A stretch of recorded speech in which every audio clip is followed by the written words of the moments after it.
삼성전자가 두 겹 화면을 위아래로 펼치는 갤럭시 Z 플립뿐 아니라 세 겹 화면을 좌우로 펼치는 또 다른 폴더블 폰을 선보일 거란 관측이 나왔습니다. 해당 기기엔 갤럭시 Z라는 가칭이 붙었습니다. 삼성전자는 다음 달 11일 미국 샌프란시스코 삼성 갤럭시 언팩 행사를 통해 차세대 주력 스마트폰 신제품을 선보입니다. 플래그십 제품군인 갤럭시 S20 시리즈 3종과 신형 폴더블 스마트폰 갤럭시 Z 플립 1종의 데뷔 무대가 될 거란 전망이 유력합니다. 그런데 28일 현재까지 이게 전부가 아닐 수도 있다는 전망이 제기되고 있습니다. 골자는 삼성전자가 올해 갤럭시 Z 플립과 별개로 신형 폴더블 폰을 또 공개할 가능성이 있다는 내용입니다. 지난주 중국 웨이보 사용자가 갤럭시 Z 모양으로 접힌 기기 외형 이미지를 띄운 모니터를 촬영한 사진을 게재했습니다. 외신들은 사진 속 기기가 다음 달 언팩이나 올해 하반기에 공개될 삼성전자의 세 겹으로 접는 스마트폰이라고 보도했습니다. 갤럭시 Z는 디스플레이에 두 개의 경첩을 적용한 구조로 화면을 세 겹으로 접고 펼 수 있습니다.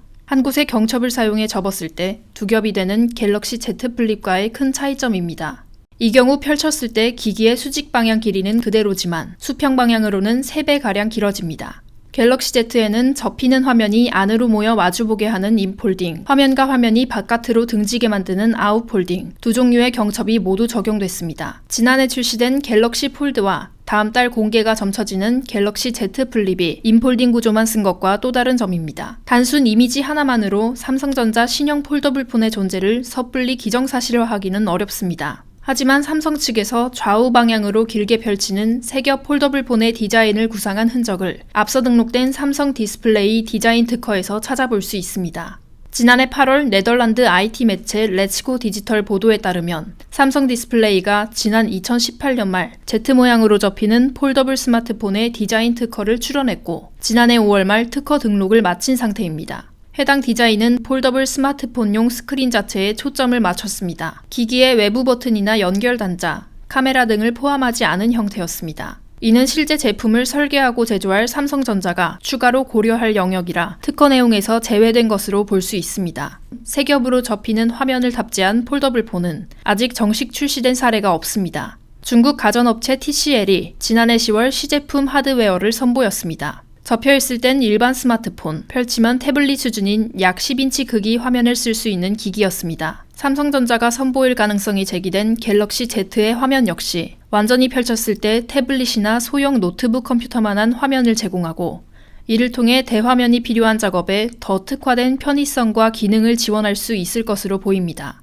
외신들은 갤럭시 Z 기기에 퀄컴 스냅드래곤 865 칩이 탑재될 가능성이 있다는 언급도 전하고 있습니다. 삼성전자가 연내 해당 제품 출시를 본격적으로 추진한다면 나머지 외형과 화면의 크기부터 탑재된 부품이나 기능 등 추가 단서가 나올 수 있습니다. 향후 확인될 기기의 실제 명칭이나 외형적 특징은 삼성전자의 폴더블폰 제품 및 시장 전략에 따라 지금과 많이 달라질 수 있습니다. 갤럭시 Z라는 명칭은 특정 제품명이 아니라 갤럭시 S 또는 갤럭시 노트처럼 향후 등장할 삼성전자 폴더블폰 브랜드일 수도 있습니다. 화면을 위아래로 펼치는 갤럭시 Z 플립과 옆으로 펼치는 신형 스마트폰을 아우르는 제품이 갤럭시 Z 시리즈로 나올 수 있다는 뜻입니다. 전문가에 따르면 삼성전자는 올해 이후 삼성 디스플레이를 통해 확대된 폴더블 디스플레이 생산 능력을 활용, 이 유형 제품의 출하량을 늘릴 전망입니다. 작년 말 하나금융투자는 삼성전자 폴더블 스마트폰 출하량이 올해 500만 대, 내년 1000만 대가 될 거란 관측을 제시했습니다. UPI 뉴스 임혜련입니다.